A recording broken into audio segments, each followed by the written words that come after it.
coulisses, en ce moment, on a les mannequins qui sont très fébriles.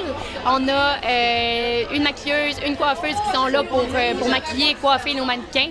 On a aussi les boutiques qui sont toutes arrivées avec leurs vêtements, qui sont prêts à habiller nos mannequins. Bonjour! Ah oui, gentiment. On a aussi les gens du son, les gens des présentations visuelles qui se préparent aussi à ce que tout s'arrime correctement. Donc, c'est vraiment minute par minute, il faut que tout soit coordonné ensemble. Fait que c'est beaucoup de travail de la part de nos étudiants de gestion de commerce et de tous nos mannequins, maquilleuses, coiffeuses.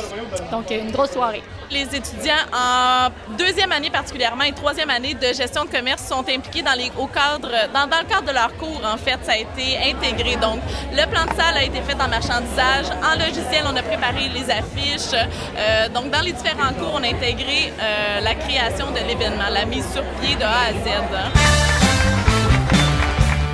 En fait, on a essayé de trouver un projet qui pouvait être stimulant pour les étudiants puis qui allait un petit peu cadrer avec les cours qu'on enseigne. Donc, il y a un projet, le projet cadre beaucoup dans le cours, entre autres, de gestion des ressources humaines. Donc, il y a des étudiants ce soir qui font un examen final. Ça, il y a des affiches qui ont été faites, des affiches promotionnelles qui ont été affichées à différents endroits. Sinon, on a fait du marketing sur les réseaux sociaux beaucoup. Puis ça, c'était beaucoup les étudiants de deuxième année qui ont fait ça aussi, puis nous, les enseignantes. C'est ça, il y a eu beaucoup de promotions qui ont été faites là, aussi à l'intérieur des cours comme à l'extérieur. Les fonds vont servir à trois causes. Ils vont servir pour le voyage à Boston, donc les étudiants qui font ici du CECC, qui ne sont pas les étudiants de notre technique. Il va y avoir aussi l'équipe de volleyball juvénile féminine de l'École secondaire du Plateau, qui va faire un voyage culturel et de sport à Edmonton.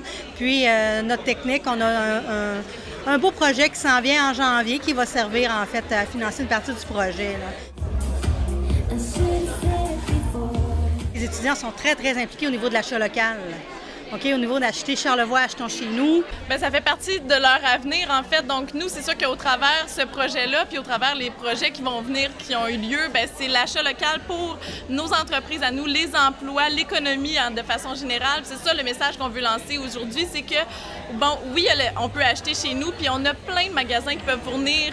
Puis, tu sais, on n'a pas besoin de penser à Québec. Il faut juste commencer par regarder chez nous d'abord. Fait que c'est ça le message qu'on veut lancer, puis montrer que le choix est là quand même, hein?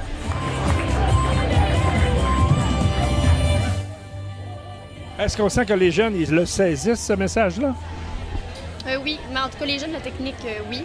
Ils essayent de le prôner autour d'eux. Aussi, sur les réseaux sociaux, des fois, il y a des gens qui vont dire « Oh mon Dieu, il n'y a rien à la Malbaie ». Puis souvent, je vois des jeunes de technique qui vont répondre à ces autres jeunes-là, puis leur disent « C'est l'achat local, c'est important ». Puis essayent d'aller fouiller un peu plus ici avant d'aller à Québec, puis avant de dire qu'il n'y a rien.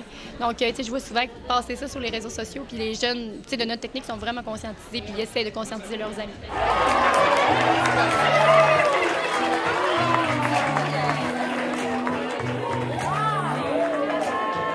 Les étudiants ont fait aller leur créativité et ont fait naître 4 micro-entreprises ou 4 projets, là. Vous pouvez me parler d'énumérer les 4 projets? Oui. Il y a eu, la semaine passée, il y a eu le Circuit des savants, qui est un cocktail dînatoire qui mettait en valeur les producteurs locaux au niveau alimentaire. Ensuite, il va y avoir le 28 novembre l'encan chinois. Les étudiants ont amassé plein de prix. Ils vont donner les profits à l'éveil charlevoisien. Il y a Déliqué qui font toutes les semaines des cupcakes, des gâteaux. Ils prennent la cuisine du CLD, ils commercialisent, ils ont un permis de la MAPAC, puis ils vendent leurs cupcakes à qui ils vont prendre des commandes. Puis ensuite, le dernier projet, ils font une loto dont ils vont avoir presque 3 000 $ en prix, dont des crédits voyage, des cafetières. C'est tout des commandites que les étudiants ont été chercher auprès des commerçants locaux.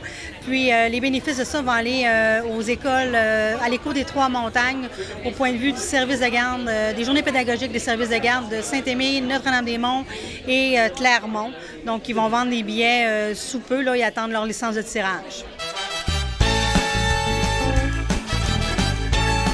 On a présenté le projet, une première approche au début pour voir est-ce que ça va embarquer ou pas.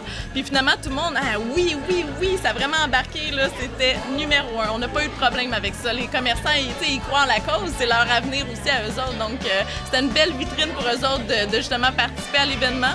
Ça demande peu de ressources, ça a une belle visibilité, puis le message passe au travers de ça. Donc, je pense que c'est donnant-donnant.